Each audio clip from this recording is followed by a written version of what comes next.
하나님 나라를 중심으로 읽는 성경 중.서 안녕하세요. 일상하늘 꿈입니다. 성경을 무조건 창세기부터 읽으면 많이 어렵습니다. 대부분의 학자들이 주장하는 바 하나님 나라를 주제로 성경 배경의 시간 순서대로 읽어내야 합니다. 우리는 목회자, 신학자가 아니기에 핵심 주제를 중심으로 간단히 살핀 후 읽겠고요. 대신 중요한 개념은 계속 반복하겠습니다. 또 모든 말씀을 읽는 것도 중요하지만 가이드를 잘 받아서 핵심 구절 위주로 읽는 것을 추천합니다.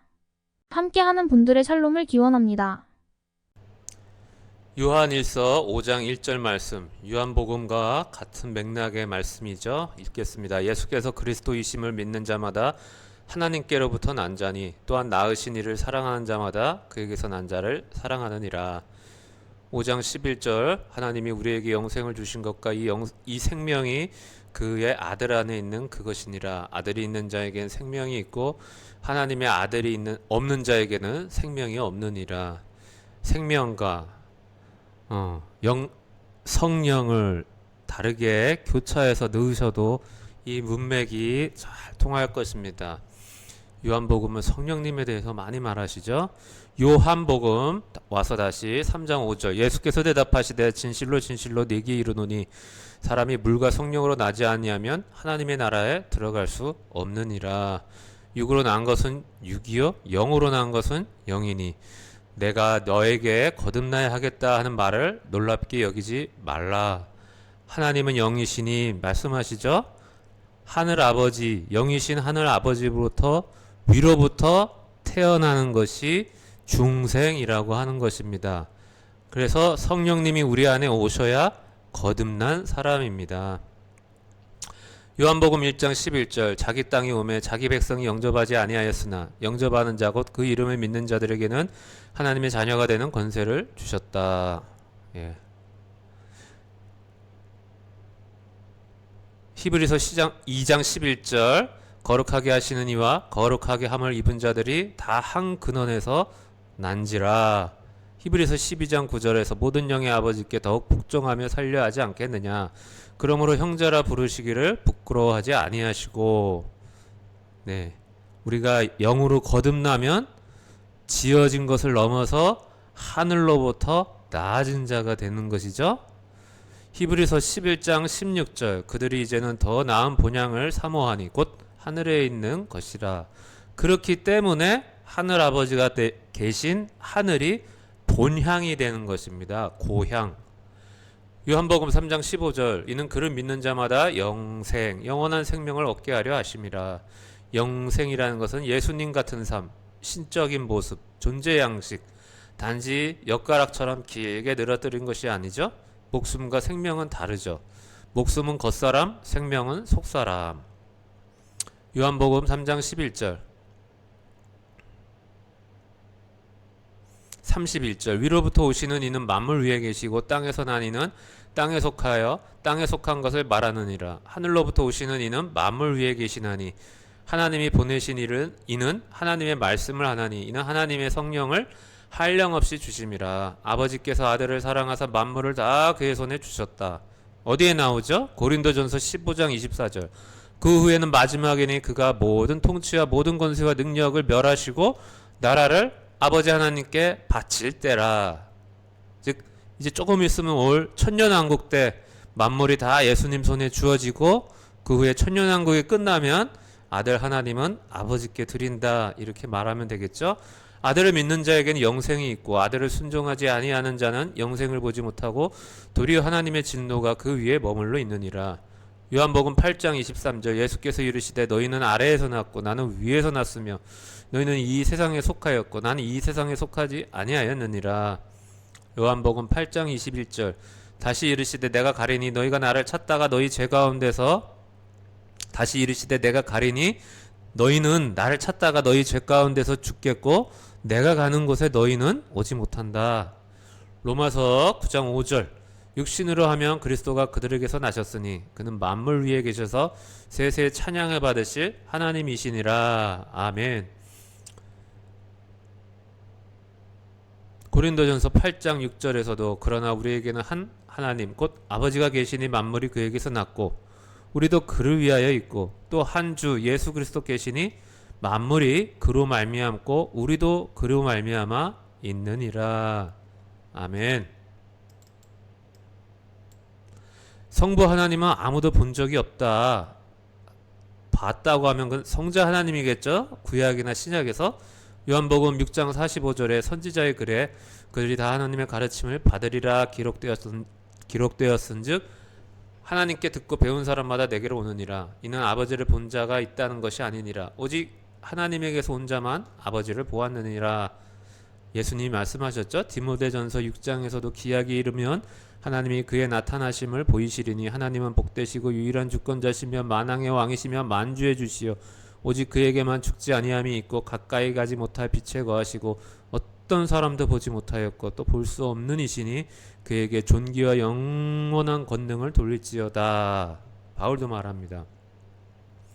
에베소서 3장에서 하나님도 한 분이시니 곧 만유의 아버지시라 만유 위에 계시고 만유를 통일하시고 만유 가운데 계시도다. 이 삼위일체 하나님을 묵상하시면 좋겠습니다. 에베소서 4장 6절 하나님도 한 분이시니 곧 만유의 아버지시라 만유 위에 계시고 만유를 통일하시고 만유 가운데 계시도다. 골로새서 3장 오직 그리스도는 만유시요 만유 안에 계시니라. 고린도전서 15장 만물을 그에게 복종하게 하실 때에는 아들 자신도 그때 만물을 자기에게 복종하게 하신 이에게 복종하게 되리니 이는 하나님이 만유의 주로서 만유 안에 계시려 하심이라. 요한복음 3장 아들을 믿는 자에겐 영생이 있고 아들에게 순종하지 아니하는 자는 영생을 보지 못하고 도리어 하나님의 진노가 그 위에 머물러 있느니라. 요한복음 1장 그 안에 생명이 있었으니 하죠. 요한복음 4장에서도 예수께서 대답하여 이르시되 네가 만일 하나님의 선물과 또 내게 물 좀 달라 하는 이가 누구인 줄 알았더라면 네가 그에게 구하였을 것이요 그가 생수를 내게 주었으리라. 아까는 그 생명이 빛이라 하셨고 이제 또 물이라 하시죠. 생명이 물이라고. 내가 주는 물을 마시는 자는 영원히 목마르지 아니하리니 내가 주는 물은 그 속에서 영생하도록 솟아나는 샘물이 되리라. 그러면서 요한복음 7장에서 이는 그를 믿는 자들이 받을 성령을 가리켜 말씀하신 것이라 이러죠. 영생, 성령 교차해서 읽으셔도 전혀 틀리지 않습니다. 요한복음 4장 이제 그걸 성령님이 영원한 생명이 되신다라는 것을 구체적으로 우리 눈에 보여주는 이 수가성 여인 사건입니다.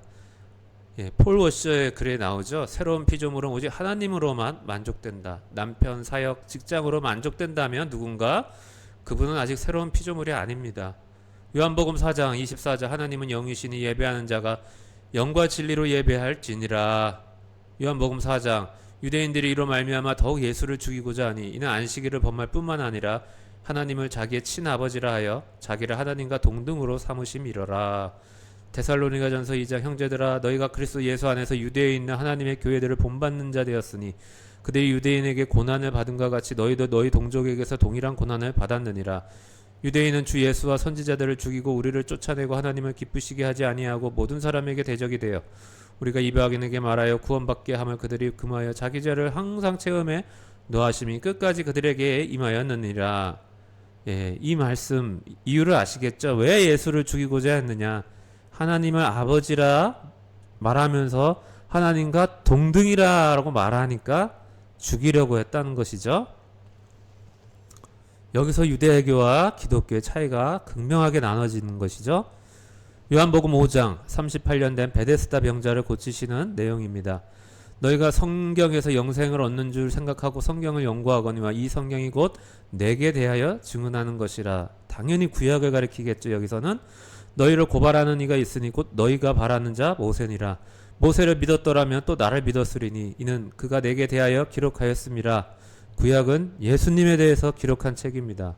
그러나 그의 글도 믿지 아니하거든 어찌 내 말을 믿겠느냐 하시니라. 요한복음 5장 24절 내가 진실로 진실로 너희에게 이르노니 내 말을 듣고 또 나 보내신 이를 믿는 자는 영생을 얻었고 심판에 이르지 아니하나니 사망에서 생명으로 옮겼느니라. 과거형입니다. 아버지께서 자기에게 생명이 있음같이 아들에게도 생명을 주어 그 속에 있게 하셨고 또 인자됨으로 말미암아 심판하는 권한을 주셨다. 아들에게도 생명을 주셨죠?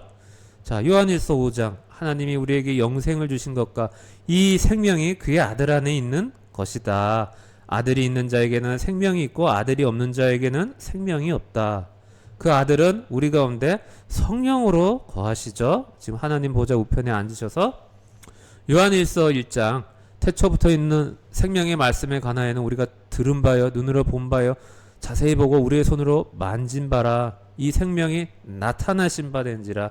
이 영원한 생명을 우리가 보았고 증언하여 너희에게 증언하니 이는 아버지와 함께 계시다가 우리에게 나타나신 바 된 이시니라. 예수님을 생명, 영생이라고 말하고 있습니다. 자, 히브리서 갈라디아서를 꼭 먼저 읽고 순서대로 그 후에 레위기를 읽어라. 히브리서 7장 레위 계통의 제사 직분으로 말미암아 온전함을 얻을 수 있었으면 백성이 그 아래서 율법을 받았으니 어찌하여 아론의 반차를 따르지 않고 멜기세덱의 반차를 따르는 다른 한 제사장을 세울 필요가 있느냐. 예수아를 가리키죠. 히브리서 8장 5절 그들이 섬기는 것은 하늘에 있는 것의 모형과 그림자라. 히브리서 7장 18절 전에 있던 계명은 연약하고 무익함으로 패하고 율법은 아무것도 온전하게 못한다. 이에 더 좋은 소망이 생기니 이것을 우리가 하나님께 가까이 나가느니라. 고린도후서 3장 그가 또한 우리를 새 언약의 일꾼 되기에 만족하게 하셨으니 신약을 가리킵니다. 율법 조문으로 하지 아니하고 오직 영으로 함이니 율법 조문은 죽이는 것이요 영은 살리는 것이니라. 돌에 써서 새긴 죽게 하는 율법 조문의 직분도 영광이 있어 이스라엘 자손들은 모세의 얼굴에 영광 없어질 영광 때문에 그 얼굴을 주목하지 못하였거늘 하물며 영의 직분은 더욱 영광이 있지 않겠느냐. 바울의 율법관입니다. 바울은 율법을 부정적으로 봤죠. 정죄의 역할로 주로 봤습니다. 야고보와 이제 차이점입니다. 상극되는 게 아니라 모순되는 것이 아니라 서로 강조점이 다른 것입니다. 갈라디아서 3장 내가 너희에게 다만 이것을 알게 하려 하노니 너희가 성령을 받은 것이 율법의 행위로냐 혹은 듣고 믿음으로냐. 여기서 율법은 전체 지키는 것과 함께 이방인을 구별하게 만드는 것, 이게 유대인이다 구별짓게 만드는 것, 할례가 대표적인 것이죠. 제의적인 것, 제사, 절기, 이것을 가리키는 것입니다.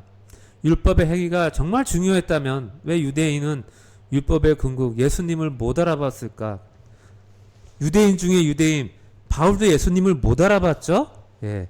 율법은 아주 한계가 명확한 것입니다. 나쁜 것이 아니라 한계가 많은 것입니다. 자, 로마서 4장에서 율법은 진노를 이루게 한다. 로마서 5장 율법이 들어온 것은 죄를 더하게 하려 합니다. 네가 죄인이다라는 것을 가르쳐주는 기능이 율법이라는 거죠. 유대인에게 그리고 이방인에게. 히브리서 9장 이에 따라 드리는 예물과 제사는 섬기는 자를 그 양심상 온전하게 할 수 없죠. 히브리에서 말하듯 온전하게 하는 건 예수님입니다. 율법과 예수님은 비교할 수가 없습니다.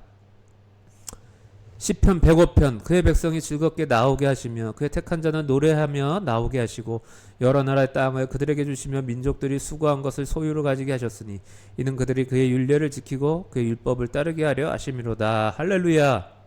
여기서의 율법은 바울이 말하는 율법과 다른 기능이겠죠. 그렇죠. 이거는 백성을 구원하신 다음에 어떻게 살라고 가르치는 그것을 가리키는 것이 되겠습니다. 구약의 율법을 읽을 때는 율법이 어떠한 율법을 말하는지 좀 다르게 보셔야 되겠습니다. 요한복음 6장 오병이어 베데스다 생명의 떡 생명나무를 먹어야 했는데 그게 하나님 자신이거든요. 그래서 나중에 예수와께서 자신을 먹어야 한다라고 하는 것은 생명나무와 예수와를 엮어야 되는 겁니다. 예수님이 말씀하시길 내가 생명나무다 말씀하시죠. 예. 생명의 떡과 연관지어서 드리는 말씀입니다. 예수께서 대답하여 이르시되 하나님께서 보내신 이를 믿는 것이 하나님의 일이다. 자 32절 예수께서 이르시되 내가 진실로 진실로 너희에게 이르노니 모세가 너희에게 하늘로 준 떡을 준 것이 아니라 내 아버지께서 너희에게 하늘로부터 참 떡을 주셨다. 하나님의 떡은 하늘에서 내려 세상에 생명을 주는 것인데 그들이 이르되 주여 이 떡을 항상 우리에게 먹게 해주소서. 예수께서 이르시되 나는 생명의 떡이니 내게 오는 자는 결코 줄이지 아니할 터이요 나를 믿는 자는 영원히 목마르지 아니한다. 아시겠죠? 아까는 빛, 두 번째는 물, 이제 세 번째 빵 이야기를 하시면서 계속 말씀하시기에 예수님의 주장은 한 가지입니다. 나를 먹어라. 이게 무슨 뜻입니까? 예수님의 육체를 뜯어 먹으라가 아니라 예수님이 생명나무라는 뜻이죠. 요한복음 6장 51절 나는 하늘에서 내려온 살아있는 떡이다. 사람이 이 떡을 먹으면 영생한다. 내가 줄 떡은 세상의 생명을 위한 내 살이라 하시니라. 그러므로 유대인들이 서로 다투어 이르되 이 사람이 어찌 능히 자기 살을 우리에게 주어 먹게 하겠느냐. 예수께서 이르시되 내가 진실로 너희에게 이르노니 인자의 살을 먹지 아니하고 인자의 피를 마시지 아니하면 너희 속에 생명이 없느니라. 생명나무를 가리키는 거죠. 이것이 나중에 예수님이 성찬식을 이제 6월절 그 예식들 1년에 한 번씩 양을 드려 10명당 하나씩 양을 드렸던 그 절기를 뛰어넘어 이제 성찬식을 제정하실 때 그 성찬식을 위한 예수님의 사전 작업입니다. 예수님은 어떻게 먹습니까? 생명나무인데 생명나무는 예전에 있던 것인데 어떻게 먹습니까? 성찬식을 통해 그분을 먹고 성찬식을 통해 그분을 마시는 것입니다. 이제 아시겠죠? 네, 생명나무, 다음에 성찬식. 나는 떡이다, 나는 생명이다, 나를 마셔라. 이것이 다 한 맥락이라는 것입니다. 이 당시 2000년 전 유대인처럼 예수님을 뜯어 먹어야 되나? 오해하시지 말라고 이 말씀을 전해드린 겁니다. 6장 63절 살리는 것은 영이니 육은 무익하다. 내가 너희의 이른 말은 영이다, 생명이다. 예. 예수님의 말은 육으로 이해할 수가 없습니다. 특히 요한복음은 더 그렇습니다. 이건 영으로 하나님과 연합되어야만 이해가 되는 말입니다. 요한복음 7장 5절 이는 그 형제들까지도 예수를 믿지 아니함이로라. 아직 예수님의 형제들이 육의 상태이기 때문에 영이 임하지 못했기 때문에 예수님은 이해 못하죠. 모세가 너희에게 율법을 주지 아니하였느냐? 너희 중에 율법을 지키는 자가 없도다. 너희가 어찌하여 나를 죽이려 하느냐? 예수님은 구약시대 모든 유대인을 향해서 너희는 율법을 지키지 않는다라고 했습니다. 왜? 율법의 최종판 예수님을 못 알아보기 때문에. 이것이 구약의 한계, 율법의 한계입니다. 요한복음 7장 32절 예수에 대하여 우리가 수군거리는 것이 바리새인에게 들린지라. 대제사장들과 바리새인들이 그를 잡으려고 아랫사람들을 보내니 이에 유대인들이 서로 묻되. 자, 5장 16절에서 안식일에 이러한 일을 행하신다 하여 유대인들이 예수를 박해하게 된지라. 유대인이라 하면 구체적으로 요한복음에서 가리키는 유대인은 구체적으로 바리새인과 대제사장들이 되겠죠. 예. 그래서 요한복음을 읽다가 모든 유대인을 욕하시고 저주하시면 안 되고요. 예. 유대인 중에서도 구체적으로 바리새인, 대제사장들이 문제였다. 물론 지금의 유대인들은 이 바리새인의 후예들입니다. 그 가르침을 따르고 있죠.